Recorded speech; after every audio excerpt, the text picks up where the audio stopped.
DKT state PCS। अगर आप केवल स्टेट PCS के वीडियो देखना चाहते हैं तो सब्सक्राइब करिए DKT स्टेट PCS। यहाँ आपको राज्यों की लोक सेवा आयोग से जुड़ी परीक्षाओं के टॉपर्स के वीडियो अरेंज फॉर्मेट में मिल जाएंगे और लिंक डिस्क्रिप्शन बॉक्स में भी मिल जाएगा।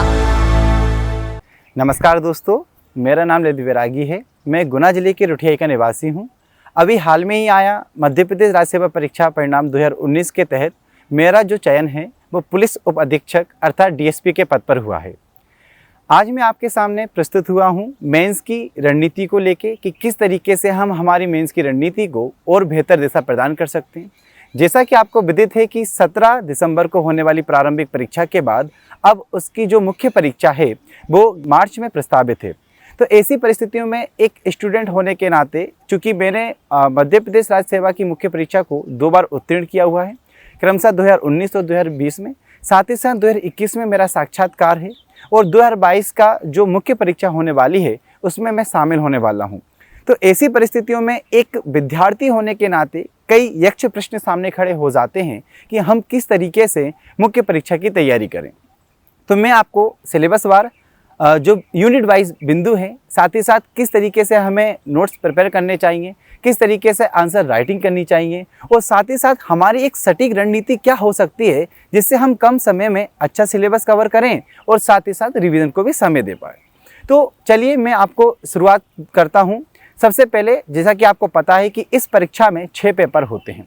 6 पेपर की हम लोग बात करें तो जो पहला पेपर है वो इतिहास भूगोल से संबंधित होता है, जिसमें मध्य प्रदेश भी शामिल होता है। साथ ही साथ सेकंड पेपर जो है वो पॉलिटी के साथ साथ लोक प्रशासन, समाजशास्त्र, राजनीतिक विचारक, शिक्षा, स्वास्थ्य और मध्य प्रदेश और भारत के जो अर्थव्यवस्था होती है उसको लेके होता है। तीसरा जो पेपर है उसे हम सामान्यतः साइंस एंड टेक का पेपर कहते हैं, जिसमें साइंस के साथ साथ कंप्यूटर, मैथ्स, बायोटेक्नोलॉजी, ऊर्जा, पर्यावरण और भूगर्भ शास्त्र जैसे टॉपिक आते हैं।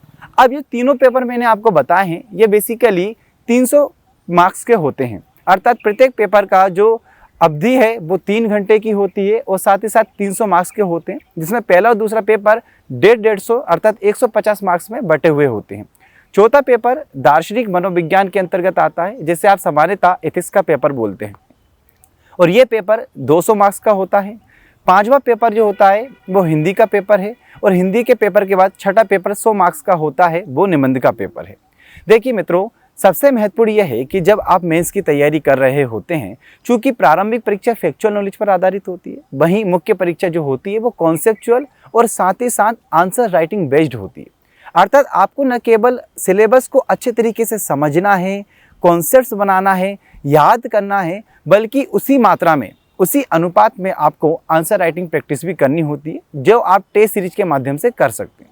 देखिए, मुख्य परीक्षा का पैटर्न क्या है, सबसे पहले ये समझिए।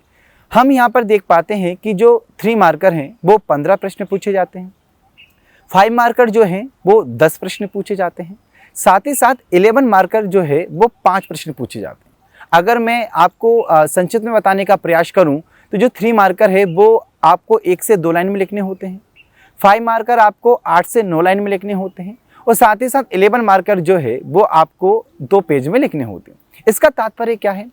आयोग आपसे ये अपेक्षा कर रहा है कि आप 5 मार्कर और 3 मार्कर में की पॉइंट्स के माध्यम से आप अपना ज्ञान प्रदर्शन करें और 11 मार्कर में आप कॉन्सेप्ट के साथ बढ़ते हुए, भाषा को पकड़ बनाते हुए अपने विचारों को प्रस्तुत करें। ये उसकी आपसे अपेक्षा है। तो इसी परिस्थिति में अगर मैं आपको देखूँ तो हम लोगों को, जैसे कि मैं क्या करता हूँ, मैं हमेशा ऐसे पेपरों पर ज़्यादा फोकस करता हूँ जहाँ से हम अच्छे मार्क्स ले सकते हैं। उदाहरण के तौर पर तीसरा, चौथा और 5वां पेपर, ये पेपर ऐसे हैं जो किसी भी अभ्यर्थी को सिलेक्शन दिलाने में ही नहीं अपितु टॉपर बनाने में मदद करते हैं। इसका सबसे अच्छा उदाहरण है 2017 की टॉपर संपदा सराम मैम। इन्होंने तीसरे, चौथे और 5वें पेपर में बहुत बेहतर प्रदर्शन करते हुए अच्छे मार्क्स प्राप्त किए थे और अच्छी रैंक अर्थात पहली रैंक प्राप्त की थी। तो हम लोगों को जब भी हम मुख्य परीक्षा की तैयारी करें तो हमें हमारी रणनीति को इस तरीके से डिवाइड करना चाहिए कि हम तीसरे, चौथे और 5वें पेपर पर अपना अधिकांश समय दें और साथ ही साथ ज़्यादा से ज़्यादा मार्क्स इनमें गेन कर सकें। जैसा कि मैंने क्या किया था, मैं सबसे पहले सुबह उठकर हिंदी पढ़ा करता था, मतलब 5वां पेपर 1 घंटा मैंने पढ़ा। देन मैंने एथिक्स का पेपर में 1 घंटा पढ़ता था। फिर मैं 3 से 4 घंटे थर्ड पेपर को दे देता। इस तरीके से लगभग 12 से 1 बजे तक मेरा थर्ड, फोर्थ और फिफ्थ पेपर, चूँकि मेरी एक रणनीति ये थी कि मैं जो पेपर मुझे अच्छे मार्क्स देंगे मैं उनमें लंबे समय तक पढ़ाई करूँगा। अर्थात जिस दिन मेरा प्रारंभिक परीक्षा का रिजल्ट आएगा उससे लेके मुख्य परीक्षा तक मैं लगातार तीसरे, चौथे और 5वें पेपर को पढ़ता रहूँगा। इससे फ़ायदा क्या होता है? फ़ायदा ये होता है कि जब आप इन पेपरों को पढ़ते हो, क्योंकि आप मुख्य परीक्षा देते हो, तो तीसरा, चौथा पेपर, 5वां पेपर आने तक क्या होता है कि आपको एक थकान सी महसूस होने लगती है, आपको रिवीजन के लिए कम समय मिलता है। तो ऐसी स्थिति में इन पर कमांड बनाना और ज़्यादा महत्वपूर्ण हो जाता है आपके लिए। तो यहाँ पर समझने योग्य बात क्या है कि हम तीसरे, चौथे और 5वें पेपर को अधिक समय इसलिए दे रहे हैं क्योंकि इनका नंबर का वेटेज ज़्यादा है और ये अंततः सिलेक्शन दिलाने में काफ़ी मदद करेगी। तो जब मैं 12 और 1 बजे तक थर्ड, फोर्थ और फिफ्थ पेपर को पढ़ के कंप्लीट करता था तो उससे ये रहता था कि मैं 60% सिलेबस को मैं रोज़ कवर कर रहा था, जो मुझे न केवल आत्मविश्वास प्रदान कर रहा था बल्कि ये मुझे एक चीज़ और ही बता रहा था कि हम पेपर में अच्छा परफॉर्म कर सकते हैं। फिर उसके बाद जब भी आपको समय मिले तो आप सिलेबस वाइज पहला और दूसरा पेपर टेस्ट सीरीज के अकॉर्डिंग पढ़िए। इससे क्या रहेगा, आपका सिलेबस बहुत आसानी से और बहुत जल्दी कवर हो जाएगा। जैसा कि आपको पता है कि अब मैं आपको सिलेबस वाइज देखें तो पहले पेपर में इतिहास, मध्य प्रदेश का भूगोल और मध्य प्रदेश के इतिहास के बारे में जानकारी पूछते हैं आपसे। तो जब आप इतिहास पढ़ें तो आप कोई भी एक अच्छा सोर्स, जैसे कि मैंने आकार IAS के नोट्स जो होते हैं वो बेसिकली प्राचीन, मध्यकालीन और आधुनिक भारत के इतिहास के संबंध में उपयोग किए थे। और इससे ये रहा कि अब जब आप कभी भी इन नोट्स को पढ़ें तो आपको क्या करना है, आपको अपने नोट्स स्वयं को बनाना है। जैसे मैंने क्या किया कि जिस फॉर्मेटिंग में वो प्रश्न आयोग हमसे पूछ रहा है, जैसे 3 मार्कर, 5 मार्कर, 11 मार्कर, तो सब हेडिंग का प्रयोग करते हुए मैंने प्रत्येक यूनिट के 360 डायमेंशन अर्थात प्रत्येक आयाम को कवर करते हुए मैंने नोट्स बनाए थे। अब इससे फ़ायदा क्या होता है कि जब आप प्रत्येक, जैसे कि उदाहरण के तौर पे आप भारत की अर्थव्यवस्था के बारे में पढ़ रहे हैं, तो भारत की अर्थव्यवस्था क्या है, भारतीय अर्थव्यवस्था के प्रमुख क्षेत्र क्या है, वर्तमान में उसकी विशेषताएं क्या हैं, उसके अगर वो इतनी विकसित नहीं हो पा रही या विकासशील है तो उसके कारण क्या हैं, चुनौतियाँ क्या हैं और उनके प्रयास के लिए सरकार क्या कर रही है। ये किसी भी टॉपिक को लेकर 360 डिग्री का एंगल है। तो प्राचीन, मध्यकालीन और आधुनिक भारत के इतिहास के नोट्स जब आप बनाते हैं तो उनको उसी तरीके से बनाइए जिस तरीके से आपको आंसर लिखने। शॉर्ट नोट्स बनाने के फ़ायदे क्या होते हैं? पहला फ़ायदा ये होता है कि जब आप इस तरीके के नोट्स तैयार करते हैं तो ना केवल आपको आंसर राइटिंग प्रैक्टिस हो रही है क्योंकि आप उसकी फॉर्मेटिंग यूज़ कर रहे हो, आप ये देख पा रहे हो कि आपको एग्ज़ाम में उसको कैसे लिखना है। साथ ही साथ जब आप एग्ज़ाम देने जाएंगे तो आपको रिवीजन में कम समय लगेगा और जब आपको रिवीजन में कम समय लगता है तो आप उसका मल्टीपल रिवीजन कर पाते हैं और मल्टीपल रिवीजन से आपको चीज़ें बहुत बेहतर तरीके से याद होती है, उनकी समझ बहुत अच्छी विकसित होती है। तो इन फायदों को दृष्टिगत रखते हुए हमको शॉर्ट नोट्स बनाना आवश्यक है। अब फोर्थ यूनिट में क्या है? फोर्थ यूनिट में मध्य प्रदेश का इतिहास है। मध्य प्रदेश के इतिहास के साथ साथ कला एवं संस्कृति है जिसे आप प्रारंभिक परीक्षा में पढ़ते हैं। तो मध्य प्रदेश के विभिन्न वंशों को अपने अच्छे से लिख लीजिए, नोट्स मेकिंग कर लीजिए कि कोई वंश का संस्थापक कौन है, उसका क्षेत्र अधिकार क्या था, मतलब उसकी राजधानी क्या थी, उसके प्रमुख शासक कौन कौन से थे और उनके शासकों ने कौन कौन से कार्य किए और कौन कौन सी उपलब्धियां की। तो मान के चलिए एक क्वेश्चन आता है परमार वंश के बारे में बताइए, तो आप परमार वंश के बारे में इतने डायमेंशन को अपने एग्जाम में इजीली कवर कर सकते हैं। ठीक उसी तरीके से अब देखिए रियासतें, 5वां जो यूनिट है वो रियासतों का है। तो 5-6 प्रकार की जो रियासतें हैं वो हमको दी हैं। अब चूंकि ये छोटी टॉपिक है जहाँ पर आप कम समय में अधिक नंबर गेन कर सकते हैं, तो मुख्य परीक्षा की रणनीति का एक हिस्सा ये भी है कि हमें उन यूनिट्स के बारे में पता होना चाहिए जहाँ पर हम अच्छे मार्क्स ला सकते हैं और साथ ही साथ किन यूनिट्स में ज़्यादा समय लग रहा है और हम कम मार्क्स ला पा रहे हैं। तो रियासतें एक ऐसी यूनिट है जहाँ पर आप कम समय में पढ़ के अच्छे मार्क्स ला सकते हैं। आपदा प्रबंधन और जल प्रबंधन एक ऐसी यूनिट है जिसको आप कम समय में पढ़ के अच्छे मार्क्स ला सकते हैं। ठीक उसी तरीके से आधुनिक भूगोल में उपयोग होने वाली तकनीकें जैसे GIS, GPS, ये ऐसी यूनिट हैं जहाँ पर आप अच्छे तरीके से मार्क्स ला सकते हैं। तो पहले पेपर में मेरी रणनीति क्या थी? देखिए, किसी भी पेपर को आप 2 भागों में बांटिए। एक बे यूनिट्स जहाँ पर आप कम पढ़ के अधिक नंबर ला सकते हैं, एक बे यूनिट्स जो आपको अधिक समय ले रही है। तो जो यूनिट्स पे आप अच्छे मार्क्स ला सकते हैं उन पे कमांड बनाइए, 100 नोट्स बनाइए और 100 नोट्स को मल्टीपल रिवीजन करिए, क्योंकि आपका पेपर 300 नंबर का रहेगा और जब आप 5 यूनिट अर्थात 150 नंबर में बहुत अच्छा करके आएंगे तो आप 170 से 180 मार्क्स आसानी से ला सकते हैं। तो हमेशा याद रखिएगा कि आपका मजबूत पक्ष क्या है और आपका कमज़ोर पक्ष क्या है। आप मजबूत पक्ष को मजबूत लिखते समय जो कमज़ोर पक्ष है आप उसको अपना एवरेज कर लीजिए, तो ये आपके लिए काफ़ी बेहतर रहेगा। अब आप दूसरे पेपर पे आइए। दूसरा पेपर पॉलिटी और सामाजिक समस्याएं, इकोनॉमिक्स, सोशोलॉजी और लोक प्रशासन से संबंधित है। अब ये वो पेपर है जहाँ पर आप अपनी बेसिक समझ के माध्यम से पेपर को सोल्व कर सकते हैं। क्योंकि पॉलिटी आप प्रारंभिक परीक्षा में पढ़ते हैं, तो प्रारंभिक परीक्षा में जो आप पॉलिटी पढ़ते हैं उसी को आपको इम्प्रूव करना रहता है। यहाँ पर लोक प्रशासन, सोशोलॉजी एक ऐसे सब्जेक्ट हैं जहाँ पर आप कम समय पे इन पे बेहतर कमांड बना सकते हैं। मैं फिर आपको यही रिपीट करूँगा कि आप शॉर्ट नोट्स हर एक सब्जेक्ट के बनाते जाइए, साथ ही साथ फॉर्मेटिंग में, ताकि आप जब एग्जाम में जा रहे हों तो आपको समय कम लगे। क्योंकि जब आप नोट्स फॉर्मेटिंग में पढ़ते हैं और जब मुख्य परीक्षा में वही क्वेश्चन को सीधे सीधे देखते हैं तो आपको यहाँ पर काफ़ी फ़ायदा मिलता है कि आप एज इट इज़ उसको ऐसे लिख के आ जाते हैं। तो एज इट इज़ लिखने का फ़ायदा ये होता है कि टाइम टेकिंग कम हो जाती है और आप दूसरे उत्तरों में बेहतर समय दे पाते हैं आंसर लिखने के लिए। ठीक उसी तरीके से जब आप पेपर थर्ड की ओर जाओगे तो पेपर थर्ड में आपको क्या करना है। पेपर थर्ड दो प्रगति का है, एक फैक्चुअल प्रगति का जहाँ पर आप अपने मन से अपनी बेसिक समझ से कुछ अतिरिक्त नहीं लिख सकते। उदाहरण के तौर पे फिजिक्स, केमिस्ट्री, बायोलॉजी, कंप्यूटर और मैथ्स, ये ऐसे सब्जेक्ट हैं जहाँ चाहकर भी आप अपने मन से या अपनी भाषा इसको प्रदान नहीं कर सकते। तो इसका तात्पर्य क्या है, चूँकि ये टेक्निकल सब्जेक्ट हैं और यहाँ आप बेहतर कॉन्सेप्ट बनाकर बेहतर समझ विकसित कर इन यूनिट्स को डील कर सकते हैं। परंतु 5 यूनिट्स अतिरिक्त आपको ऐसे मिलेगी जहाँ पर आप अपने करंट अफेयर्स को भी अपडेट कर सकते हैं, साथ ही साथ भाषा भी प्रदान कर सकते हैं, जैसे ऊर्जा हुई, पर्यावरण हुई, आप आयुष चिकित्सा पद्धति अर्थात हेल्थ वाला पोर्शन हुआ। तो अब इसको दो भागों में बांटी, एक फैक्चुअल कमांड वाली यूनिट्स अर्थात पहली से लेकर 5वीं तक यूनिट, और एक ऐसी जो बेसिक समझ से हम अपने आंसर्स लिख सकते हैं 6 से लेकर 10वीं तक की यूनिट। तो इन यूनिट्सों को आप जब डिवाइड करोगे तो आप देखोगे कि हम एक 150 नंबर का जो पोर्शन है उस पर हमें बेहतर कमांड बनाने की आवश्यकता रहेगी, बेहतर फैक्चुअल नॉलेज बनाने की आवश्यकता रहेगी, बेहतर कॉन्सेप्ट तैयार करने की आवश्यकता रहेगी। ठीक है, अब सोर्स के रूप में आप देखें तो आप मेरे हिसाब से चेतन मीना जो इंस्टीट्यूट है इंदौर में थर्ड पेपर के सबसे बेहतरीन नोट्स अवेलेबल हैं। क्योंकि थर्ड पेपर स्टूडेंट के लिए एक समस्या रही है, उन लोगों को कंटेंट एक जगह कंपाइल प्राप्त नहीं हो पाता है, तो फिजिक्स, बायोलॉजी, केमिस्ट्री से लेके यूनिट 10 तक के जो नोट्स हैं वो बिल्कुल to the point as it is जैसे कि आपको एग्जाम में लिखना है, जो आपको रिवाइज करने में सहूलियत पैदा करे, आप उनको वहाँ से पढ़ सकते हैं। चेतन मीना इंस्टीट्यूट के जो थर्ड पेपर के नोट्स हैं मैं आपको व्यक्तिगत रूप से ये सजेशन दूंगा, क्योंकि मैंने वो उपयोग किए हैं तो आप भी उनको उपयोग कर सकते हैं, और संभव हो पाए तो इसी से आप शॉर्ट नोट्स बना लीजिए। साथ ही साथ अगर हम लोग फोर्थ पेपर की ओर जाएं तो जो फोर्थ पेपर है वो एथिक्स का पेपर है, जहाँ पर दार्शनिक के साथ साथ आपको मनोवैज्ञानिक और लोक प्रशासन से प्रश्न पूछे जाते हैं। तो इसके लिए आप निर्माण IAS का बुक सोर्स यूज कर सकते हैं। इस पर आप डेली एग्जाम्पल्स के बेस पे इनको अच्छे से समझ विकसित कर सकते हैं। जैसे कि आपसे पूछा जाए मनोवृत्ति क्या है, तो आप बताइए कि मनोवृत्ति होता है मतलब किसी व्यक्ति का किसी भी सब्जेक्ट के प्रति क्या भाव है। जैसे हम लोग योग करते हैं तो योग के प्रति हमारी पॉजिटिव अर्थात सकारात्मक मनोवृत्ति है, धूम्रपान के प्रति हमारी नकारात्मक मनोवृत्ति है। तो डेली लाइफ के जो एग्जाम्पल्स हैं इनको आप कंसाइज करके क्या कर सकते हैं, कंसाइज करके बेहतर तरीके से डेवलप कर सकते हैं। साथ ही साथ आप इनके शॉर्ट नोट्स भी बनाते चलें। निर्माण IAS की बुक साथ ही साथ दृष्टि पब्लिकेशन की बुक को आप सोर्स के रूप में यूज़ कर सकते हैं।